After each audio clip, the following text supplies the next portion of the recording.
Capítulo 3 Em casa de Pilatos. A secura da natureza, onde se ergue Jerusalém, proporciona à célebre cidade uma beleza melancólica, tocada de pungente monotonia. Ao tempo do Cristo, seu aspecto era quase igual ao que hoje se observa. Apenas a colina de Mispa, com as suas tradições suaves e lindas, representava um recanto verde e alegre, onde repousavam os olhos do forasteiro, longe da aridez e da ingratidão das paisagens. Todavia, devemos registrar que, na época da permanência de Públio Lentulus e de sua família, Jerusalém acusava novidades e esplendores da vida nova. As construções herodianas pululavam nos seus arredores, revelando novo senso estético por parte de Israel. A predileção pelos monólitos talhados na rocha viva, característica do antigo povo israelita, fora substituída pelas adaptações do gosto judeu às normas gregas, renovando as paisagens interiores da famosa cidade. A joia maravilhosa era, porém, o templo, todo novo na época de Jesus.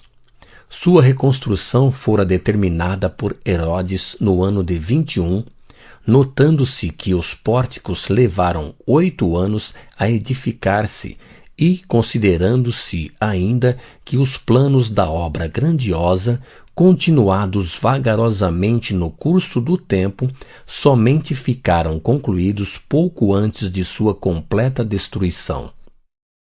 Nos pátios imensos, reunia-se diariamente a aristocracia do pensamento israelita, localizando-se ali o Fórum, a Universidade, o Tribunal e o Templo Supremo de toda uma raça. Os próprios processos civis, além das discussões engenhosas de ordem teológica, ali recebiam as decisões derradeiras, resumindo-se no templo imponente e grandioso todas as ambições e atividades de uma pátria. Os romanos, respeitando a filosofia religiosa dos povos estranhos, não participavam das teses sutis e dos sofismas debatidos e examinados todos os dias, mas a Torre Antônia, onde se aquartelavam as forças armadas do Império, dominava o recinto, facilitando a fiscalização constante de todos os movimentos dos sacerdotes e das massas populares. Públio Lentulus, após o incidente do prisioneiro, que continuava a considerar como um episódio sem importância, retomava certa serenidade para o desempenho de suas obrigações consuetudinárias. Os aspectos áridos de Jerusalém tinham, para seus olhos cansados, encanto novo, no qual o pensamento repousava das numerosas e intensas fadigas de Roma. Quanto a Lívia, esta guardava o coração voltado para os seus afetos distantes, analisando a aridez dos espíritos ao alcance do seu convívio. Como por milagre, a pequena Flávia havia melhorado, observando-se notável transformação das feridas que lhe cobriam a epiderme. Mas as atitudes hostis de Fúvia, que lhe não perdoava a simplicidade encantadora e os dotes preciosos da inteligência, sem perder ensejo para jogar-lhe em rosto pequeninas indiretas, por vezes irônicas e mordentes, deixavam-lhe o espírito aturdido num turbilhão de expectativas alucinantes. Semelhantes acontecimentos eram desconhecidos do marido, a quem a pobre senhora se abstinha de relatar os seus mais íntimos desgostos. Esses fatos, porém, não eram os elementos que mais contribuíam para acabrunhá-la naquele ambiente de penosas incertezas. Fazia uma semana que se encontravam na cidade e notava-se que, contrariando talvez seus hábitos, Pôncio Pilatos comparecia diariamente à residência do pretor a pretexto de predileção pela palestra com os patrícios recém-chegados da corte. Horas a fio eram empregadas nesse mistério, mas Lívia, com as secretas intuições da sua alma, compreendia os pensamentos inconfessáveis do governador a seu respeito, recebendo de espírito prevenido os seus amáveis madrigais e alusões menos diretas. Nessas aproximações de sentimentos que prenunciam a preamar das paixões, via-se também a contrariedade de Fúlvia, tocada de venenoso ciúme em face da situação que a atitude de Pilatos ia criando. Por detrás daqueles bastidores brilhantes do cenário da amizade artificial com que foram recebidos, Públio e Lívia deveriam compreender que existia um marnel de paixões inferiores, que, certo, haveria de tisnar a tranquilidade de suas almas. Não entenderam, todavia, os detalhes da situação e penetraram de espírito confiante e ingênuo no caminho escuro e doloroso das provações que Jerusalém lhes reservava. Reafirmando incessantes obséquios e multiplicando gentilezas, Pilatos fez questão de oferecer um jantar no qual toda a família se reconfortasse e a fraternidade e a alegria fossem perfeitas.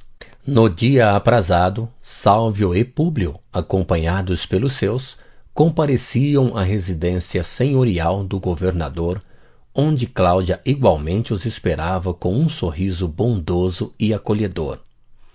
Lívia estava pálida, no seu traje simples e despretensioso, sendo de notar que, contra toda a expectativa do esposo, fizera questão de levar a filhinha doente no pressuposto de que o seu cuidado materno representasse alguma coisa contra as pretensões do conquistador que o seu coração de mulher adivinhava, através das atitudes indiscretas e atrevidas do anfitrião daquela noite. O jantar servia-se em condições especialíssimas, segundo os hábitos mais rigorosos e elegantes da corte. Lívia estava aturdida com aquelas solenidades a se desdobrarem nos mais altos requintes da etiqueta romana, costumes esses oriundos de um meio do qual ela e Calpurnia sempre se haviam afastado, na sua simplicidade de coração. Numerosa falange de escravos se movimentava em todas as direções, como verdadeiro exército de servidores, em face de tão reduzido número de comensais.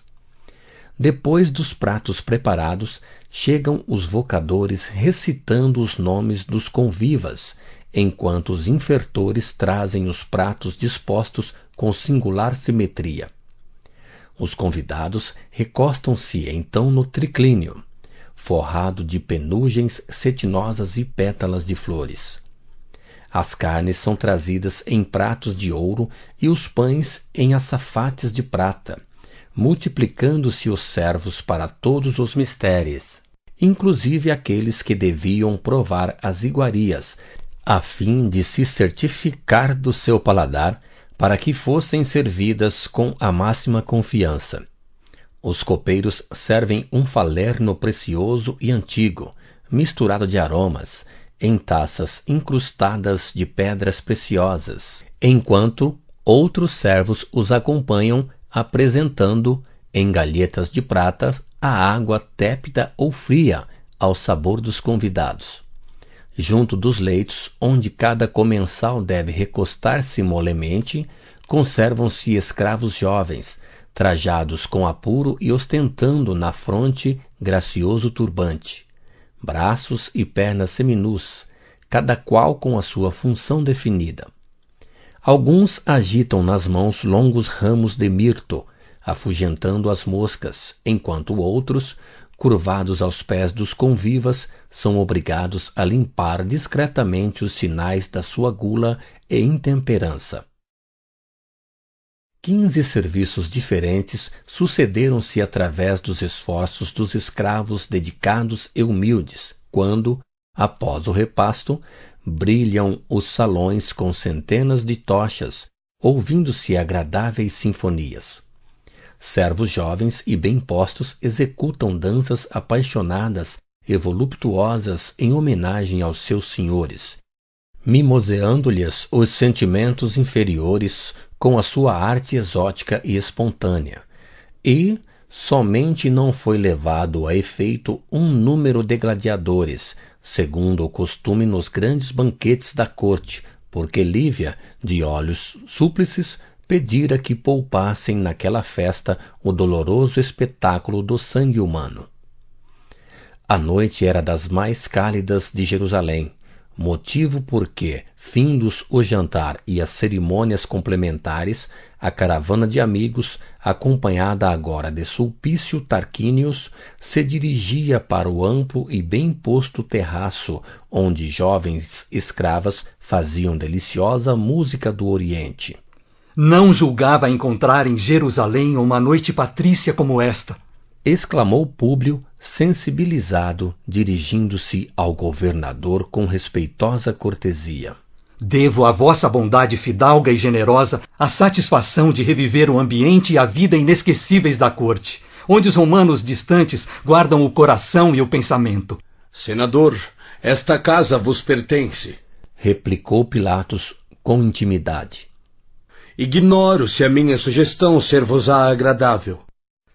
Mas só teríamos razão para agradecer aos deuses se nos concedesseis a honrosa alegria de vos hospedar aqui, com os vossos dignos familiares. Acredito que a residência do pretor Sálvio não vos oferece o necessário conforto, e acrescendo a circunstância do íntimo parentesco que liga minha mulher à esposa do vosso tio, sinto-me à vontade para fazer este oferecimento sem quebra de nossos costumes em sociedade. Lá isso não! Exclamou por sua vez o pretor, que acompanhara atento a gentileza da oferta. Eu e Fúvia nos opomos à realização dessa medida. E acenando confiante para a consorte, terminava sua ponderação. Não é verdade, minha querida? Fúvia, porém, deixando transparecer uma ponta de contrariedade, redarguiu com surpresa de todos os presentes. De pleno acordo. Públio e Lívia são nossos hóspedes efetivos. Contudo, não podemos esquecer que o objetivo de sua viagem se prende à saúde da filhinha, objeto de todas as nossas preocupações no momento, sendo justo que não os privemos de qualquer recurso que se venha verificar a favor da pequena enferma. E dirigindo-se instintivamente para o banco de mármore, onde descansava a doentinha, exclamou com escândalo geral. Aliás, esta menina representa uma séria preocupação para todos nós. Sua epiderme dilacerada acusa sintomas invulgares, recordando... Mas não conseguiu terminar a exposição de seus receios escrupulosos, porque Cláudia, alma nobre e digna, constituindo-se uma antítese da irmã que o destino lhe havia dado, compreendendo a situação penosa que os seus conceitos iam criando, adiantou-se-lhe, redarguindo. Não vejo razões que justifiquem esses temores. Suponho a pequena Flávia muito melhor e mais forte. Quero crer até que bastará o clima de Jerusalém para sua cura completa. E avançando para a doentinha, como quem desejasse desfazer a dolorosa impressão daquelas observações indelicadas, tomou-a nos braços, osculando-lhe o rosto infantil, coberto de tons violáceos de mal disfarçadas feridas. Lívia, que trazia o semblante afogueado pela humilhação das palavras de Fúvia, recebeu a gentileza como bálsamo precioso para suas inquietações maternas. Quanto a Públio, este, amargamente surpreendido, considerou a necessidade de reaver a sua serenidade e energia máscula, dissimulando o desgosto que o episódio lhe causara, retomando a direção da palestra, sobremaneira comovido. É verdade, amigos. A saúde da minha pobre Flávia representa o objeto primordial da nossa longa viagem até aqui. Resolvidos os problemas do Estado que me trouxeram a Jerusalém, há alguns dias que examino a possibilidade de me localizar em qualquer região do interior, de modo que a filhinha possa recuperar o precioso equilíbrio orgânico, aspirando um ar mais puro. Pois bem, replicou Pilatos com segurança. Em assuntos de clima, sou aqui um homem entendido. Há 6 anos que me encontro nestas paragens em função do cargo, e tenho visitado quase todos os recantos da província e das regiões vizinhas, tendo motivos para afiançar que a Galileia está em primeiro plano. Sempre que posso repousar dos labores intensos que aqui me prendem, busco imediatamente a nossa vila dos arredores de Nazaré para gozar a serenidade da paisagem e as brisas deliciosas do seu lago imenso.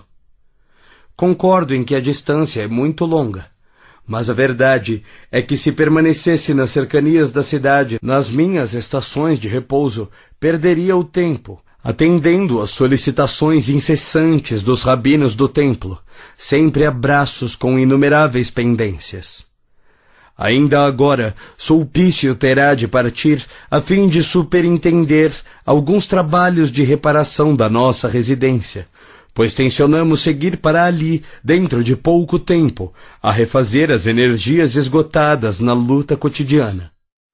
Já que a minha hospedagem não vos será necessária em Jerusalém, quem sabe teremos o prazer de hospedar-vos mais tarde na vila a que me refiro. Nobre amigo, exclamou o senador agradecido. Devo poupar-vos tanto trabalho, mas ficar-vos-ei imensamente grato se o vosso amigo Sulpício providenciar em Nazaré a aquisição de uma casa confortável e simples, que me sirva, reformando-a de conformidade com os nossos hábitos familiares e onde possamos residir despreocupadamente por alguns meses. Com o máximo prazer. Muito bem, Atalhou Cláudia, com bondade, enquanto Fúlvia mal dissimulava venenoso despeito. ficarei incumbida de adaptar a nossa boa Lívia à vida campestre, onde a gente se sente tão bem em contato direto com a natureza. Desde que não se transformem em judias. Disse o senador, bem-humorado, enquanto todos sorriam alegremente. Neste comenos, ouvido sobre os detalhes dos serviços que lhe seriam confiados em dias próximos, Sulpício Tarquínios, homem da confiança do governador, sentiu-se com a liberdade de intervir no assunto, exclamando com surpresa para quantos o ouviam: E por falar de Nazaré, já ouvistes falar do seu profeta? Sim, continuou. Nazaré possui agora um profeta que vem realizando grandes coisas. Que é isso, Sulpício? Perguntou Pilatos ironicamente. Pois não sabes que dos judeus nascem profetas todos os dias? Acaso as lutas no templo de Jerusalém se verificaram por outra coisa? Todos os doutores da lei se consideram inspirados pelo céu, e cada qual é dono de uma nova revelação. Mas esse, senhor, é bem diferente. Estarás acaso convertido a uma nova fé? De modo algum, mesmo porque compreendo o fanatismo e a obcecação dessas miseráveis criaturas. Mas fiquei realmente intrigado com a figura impressionante de um galileu ainda moço, quando passava há alguns dias por Cafarnaum. Ao centro de uma praça, acomodada em bancos improvisados, feitos de pedra e de areia, vi considerável multidão que lhe ouvia a palavra, em êxtase de admiração e comoção. Eu também, como se fora tocado de força misteriosa e invisível, sentei-me para ouvi-lo. De sua personalidade, extraordinária de beleza simples, vinha um não sei que dominando a turba que se aquietava, de leve, ouvindo-lhe as promessas de um eterno reinado. Seus cabelos esvoaçavam as brisas da tarde mansa, como se fossem fios de luz desconhecida nas claridades serenas do crepúsculo.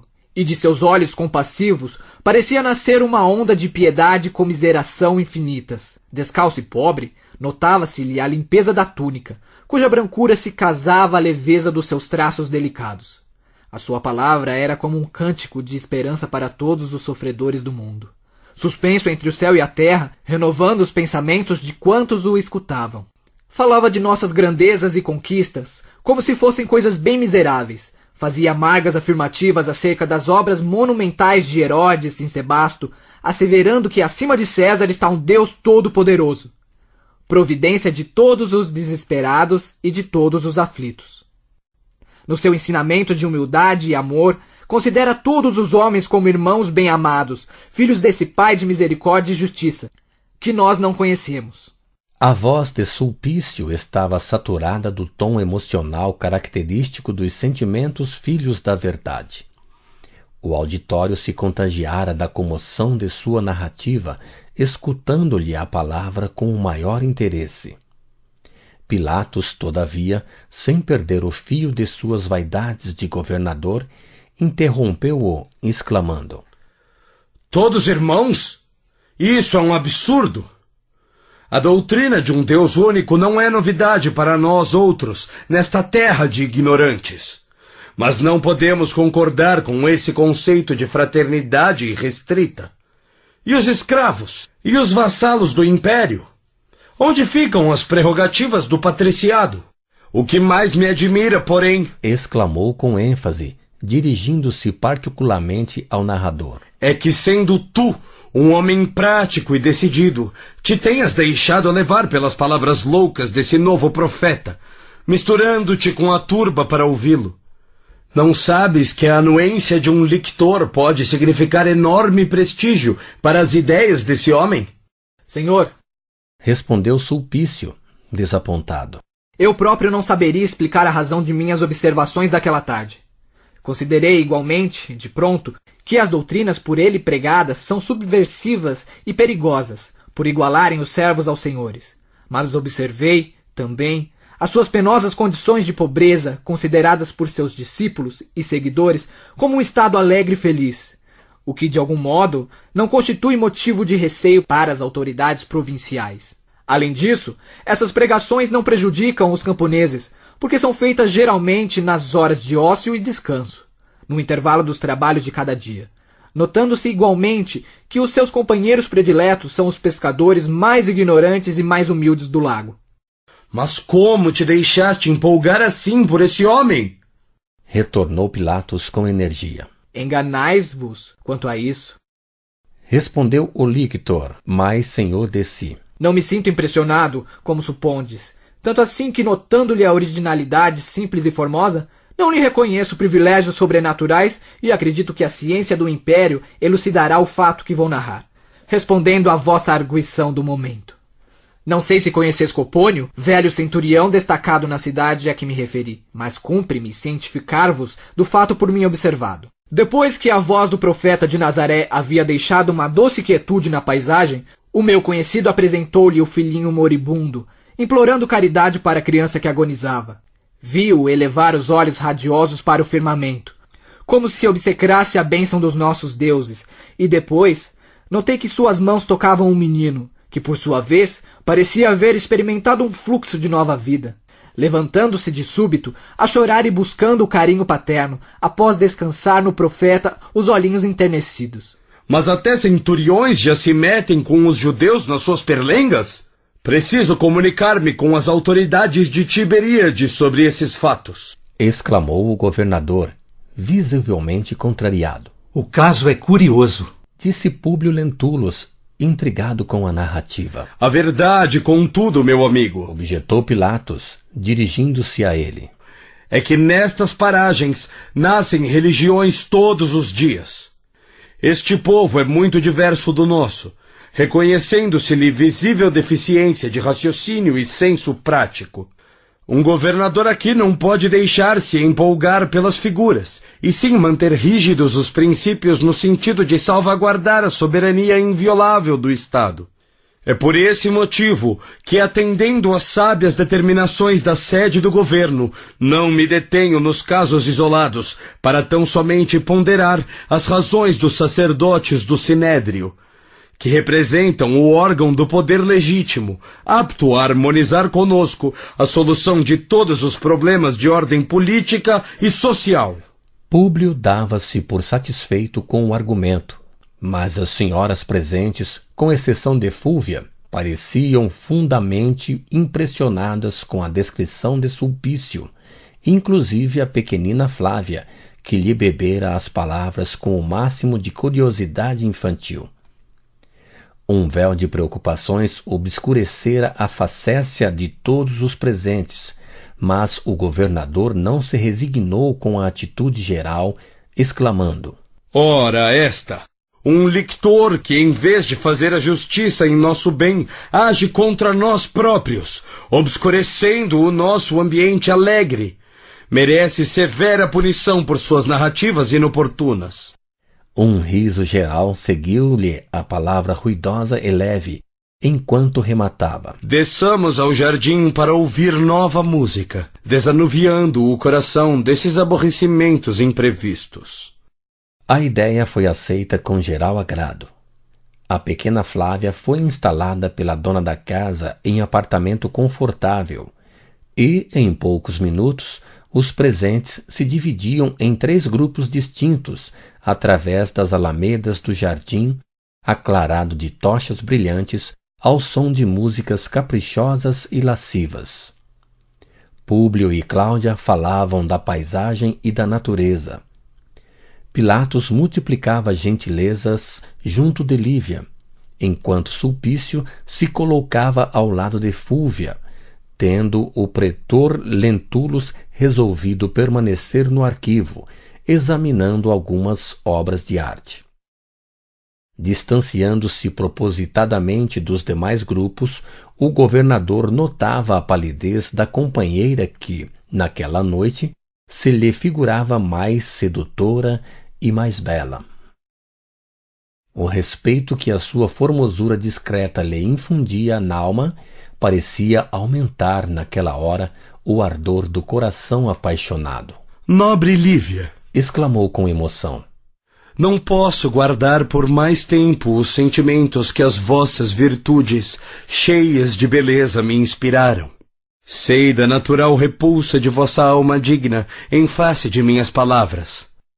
Mas lamento não me compreendais o coração tocado dessa admiração que me avassala. Também eu, revidou a pobre senhora com dignidade e energia espontâneas. Lastimo haver inspirado ao vosso espírito semelhante paixão. Vossas palavras me surpreendem amargamente, não só porque partem de um patrício revestido das elevadas responsabilidades de procurador do Estado, como por considerar a amizade confiante e nobre que vos consagra o meu esposo. Mas em assuntos do coração, atalhou ele solícito, não podem prevalecer as formalidades da convenção política, mesmo as mais elevadas. Tenho dos meus deveres a mais alta compreensão, e sei encarar a solução de todos os problemas do meu cargo, mas não me recordo onde vos teria visto antes. A realidade é que, há uma semana tenho o coração dilacerado e oprimido. Encontrando-vos, parecia deparar-se-me esta imagem adorada e inesquecida. Tudo fiz por evitar esta cena desagradável e penosa, mas confesso que uma força invencível me confunde o coração. Enganai-vos, senhor. Entre nós não pode existir outro laço, além do inspirado pelo respeito à identidade de nossas condições sociais. Se tendes em tão alta conta as vossas obrigações de ordem política, não deveis olvidar que o homem público deve cultivar as virtudes da vida privada, incentivando em si mesmo a veneração e a incorruptibilidade da própria consciência.